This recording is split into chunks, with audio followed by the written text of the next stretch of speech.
നാളെ തെരഞ്ഞെടുപ്പിന്റെ ഫലം പുറത്തുവരാൻ പോവാണ്. അതുകൊണ്ട് തന്നെ വളരെ ഇൻട്രസ്റ്റിംഗ് ആയിട്ടുള്ള കുറച്ച് കാര്യങ്ങൾ ഈ വീഡിയോയിൽ പറയാം.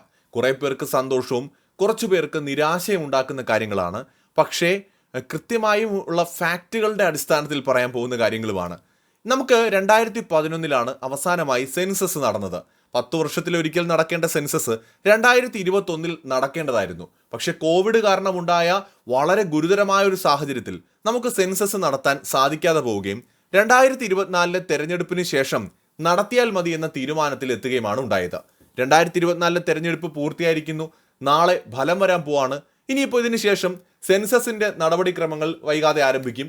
അപ്പോൾ സ്വാഭാവികമായിട്ടും പുതിയ സെൻസസ് അനുസരിച്ച് ഇന്ത്യയിലെ ജനസംഖ്യ അടക്കമുള്ള കാര്യങ്ങളെക്കുറിച്ച് കൃത്യമായ ധാരണയും രാഷ്ട്രീയ സാഹചര്യങ്ങളെക്കുറിച്ചുള്ള ബോധ്യവും ഓരോ മണ്ഡലങ്ങളിലും എത്ര ജനങ്ങളുണ്ട്, അത് ലോകസഭാ മണ്ഡലങ്ങളുടെ കാര്യവും നിയമസഭാ മണ്ഡലങ്ങളുടെ കാര്യവും ഒക്കെ കൃത്യമായി വിലയിരുത്താനുള്ള ഒരു സമയമാണ് വരാൻ പോകുന്നത്.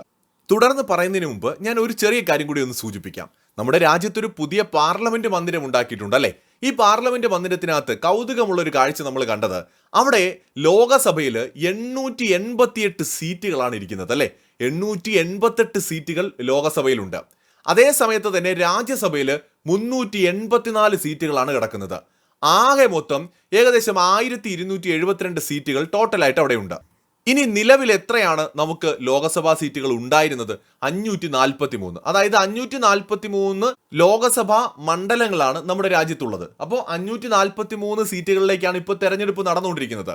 അപ്പോൾ പുതിയ പാർലമെന്റ് മന്ദിരം നിർമ്മിച്ചപ്പോൾ മോദി ഗവൺമെന്റ് പറഞ്ഞത് ഇനിയിപ്പോൾ ജനസംഖ്യയൊക്കെ കൂടിക്കൊണ്ടിരിക്കുകയാണ്, അതുകൊണ്ട് തന്നെ ഭാവിയിൽ കൂടുതൽ അംഗങ്ങൾ ലോകസഭയിലേക്കും രാജ്യസഭയിലേക്കും ഒക്കെ എത്തേണ്ടതായിട്ടുണ്ട്. അതുകൊണ്ട് തന്നെ ഫ്യൂച്ചർ കൂടി കണ്ടുകൊണ്ടാണ് ഈ ഒരു പാർലമെന്റ് മന്ദിരം നിർമ്മിച്ചിരിക്കുന്നതെന്നാണ് പറഞ്ഞിരിക്കുന്നത്. അങ്ങനെ 543 പേരെ നിലവിലുള്ളൂ. പക്ഷെ പുതിയ പാർലമെന്റ് മന്ദിരത്തിൽ 888 സീറ്റുകളാണ് നൽകിയിരിക്കുന്നത്. അത് ലോകസഭയിൽ. ഇനി രാജ്യസഭയിലാണെങ്കിൽ 384 സീറ്റുകളുണ്ട്. നിലവിൽ രാജ്യസഭയിലേക്ക് 250 വരെ മെമ്പേഴ്സിനെ കൊണ്ടുവരാം. എനിക്ക് തോന്നുന്നു 245 പേരോ മറ്റോ ആണ് ഇപ്പോഴുള്ളത്. അപ്പോൾ ഇതാണ് രാജ്യസഭയിലെ മെമ്പേഴ്സ്. പക്ഷേ ഇപ്പൊ പുതിയതായിട്ട് നിർമ്മിച്ചെടുത്ത് ഏകദേശം 384 സീറ്റുകളാണ് നൽകിയിരിക്കുന്നത്. അപ്പോൾ ഇതിന്റെ അർത്ഥം എന്ന് പറയുന്നത് വരാൻ പോകുന്ന സെൻസസിന് ശേഷം, അതായത് 2024 തെരഞ്ഞെടുപ്പിന് ശേഷം ഉണ്ടാകാൻ പോകുന്ന സെൻസസിന് ശേഷം രാജ്യത്ത് ലോകസഭാ സീറ്റുകളുടെയും രാജ്യസഭാ സീറ്റുകളുടെയും എണ്ണത്തിൽ വലിയ വർധനവുണ്ടാകും. ഇപ്പോൾ കേവല ഭൂരിപക്ഷം എന്ന് പറയുന്നത് 272 ആണ്. ആ 272 എന്ന് പറയുന്ന നമ്പറിൽ വ്യക്തമായ മാറ്റമുണ്ടാകാം. ചില മാധ്യമ റിപ്പോർട്ടുകൾ അനുസരിച്ചാണെങ്കിൽ 2026 മറ്റോ ആയിരിക്കും നമ്മുടെ സെൻസസ് നടക്കാൻ പോകുന്നത്. ഇപ്പോൾ 2024 തെരഞ്ഞെടുപ്പ് കഴിഞ്ഞാൽ 2029 അടുത്ത തെരഞ്ഞെടുപ്പ് ഉണ്ടാകാൻ പോകുന്നത്. അപ്പോൾ അടുത്ത തെരഞ്ഞെടുപ്പ് ഉണ്ടാവുന്നതിന് മുമ്പ് സെൻസസ് പൂർത്തിയാവുകയും പുതിയ മണ്ഡലങ്ങൾ, അതല്ലെങ്കിൽ രാജ്യത്ത് പുതിയ ലോകസഭാ മണ്ഡലങ്ങളും കൂടുതൽ രാജ്യസഭാ അംഗങ്ങളും ഉണ്ടാവുന്ന തരത്തിൽ വലിയ മാറ്റങ്ങൾ ഉണ്ടാകാനും പോവുകയാണ്. ഓരോ സെൻസസ് കഴിയുമ്പോഴും ഇത്തരത്തിലുള്ള പ്രവർത്തനങ്ങൾ നടക്കാറുണ്ട്.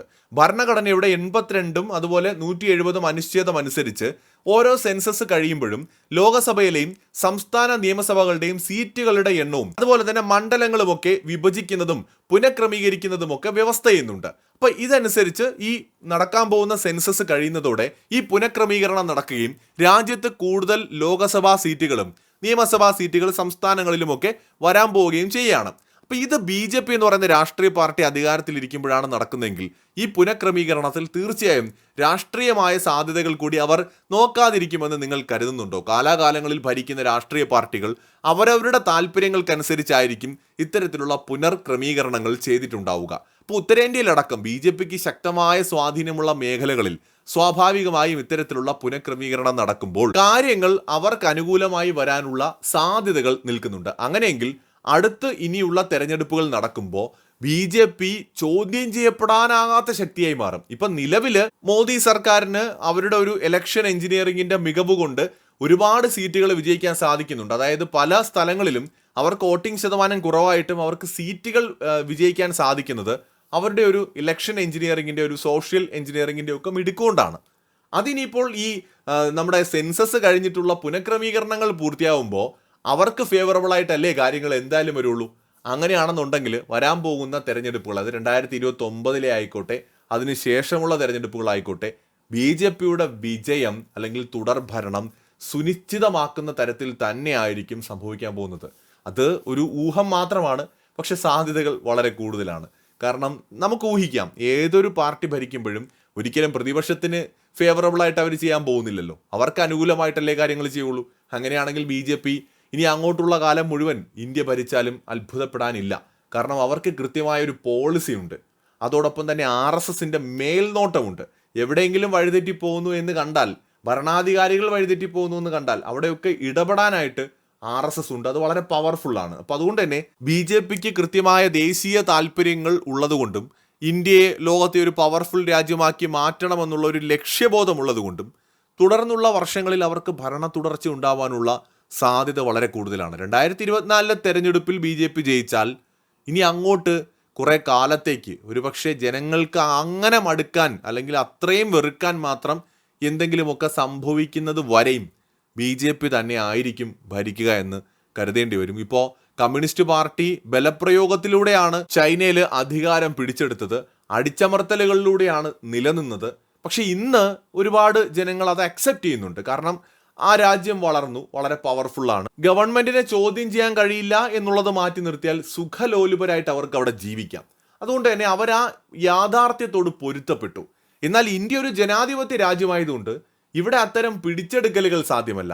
പക്ഷെ ജനാധിപത്യത്തിലൂടെ തന്നെ ആ ഒരു ജനങ്ങളുടെ പിന്തുണ ഉറപ്പുവരുത്താൻ കഴിയുന്ന പല മാർഗങ്ങളുമുണ്ട്. അത് രാജ്യത്തിൻ്റെ ക്ഷേമത്തിന് വേണ്ടി പ്രവർത്തിച്ചുകൊണ്ടോ അല്ലെങ്കിൽ ഇലക്ഷൻ എഞ്ചിനീയറിംഗ് കൊണ്ടോ ഒക്കെ സാധ്യമാകുമെന്നാണ് മോദി ഗവൺമെന്റ് തെളിയിക്കുന്നത്. അപ്പോൾ ഇവിടെ ഇപ്പോൾ അവർക്ക് ചൈനയിൽ എങ്ങനെയാണ് കമ്മ്യൂണിസ്റ്റ് പാർട്ടി അധികാരം നിലനിർത്തി പോരുന്നോ അതുപോലെ ഇന്ത്യയിൽ RSSന്റെ സഹായത്തോടെ BJPക്ക് കുറേ കാലം തുടർന്ന് ഭരിക്കാനുള്ള സാഹചര്യം ഉണ്ടാവുമെന്നുള്ളതാണ് ഈ തെരഞ്ഞെടുപ്പിൽ കൂടി ജയിക്കുകയാണെങ്കിൽ. 2024 തെരഞ്ഞെടുപ്പ് അതുകൊണ്ട് തന്നെ ഇന്ത്യയിലെ പാർട്ടികളെ, പ്രത്യേകിച്ച് പ്രതിപക്ഷ പാർട്ടികളെ സംബന്ധിച്ചിടത്തോളം വളരെ നിർണായകമാണ്. അതുകൊണ്ടാണ് ഇന്ത്യ അലയൻസ് ഉണ്ടായത്. എങ്ങനെയാണ് നിങ്ങളൊന്ന് ആലോചിച്ച് നോക്കൂ. എന്തിനാണ് ഈ INDA അലയൻസ് ഉണ്ടായത്? അത് മോദിയെ താഴെ ഇറക്കുക എന്നുള്ള ലക്ഷ്യം ഒന്നുകൊണ്ട് മാത്രമാണ്. എന്താണ് പ്രശ്നമെന്ന് ചോദിച്ചാൽ, ഇത്തവണ കൂടി മോദി ജയിച്ചാൽ അടുത്ത സെൻസസ് നടക്കും, ലോകസഭാ മണ്ഡലങ്ങൾ പുനഃക്രമീകരിക്കപ്പെടും.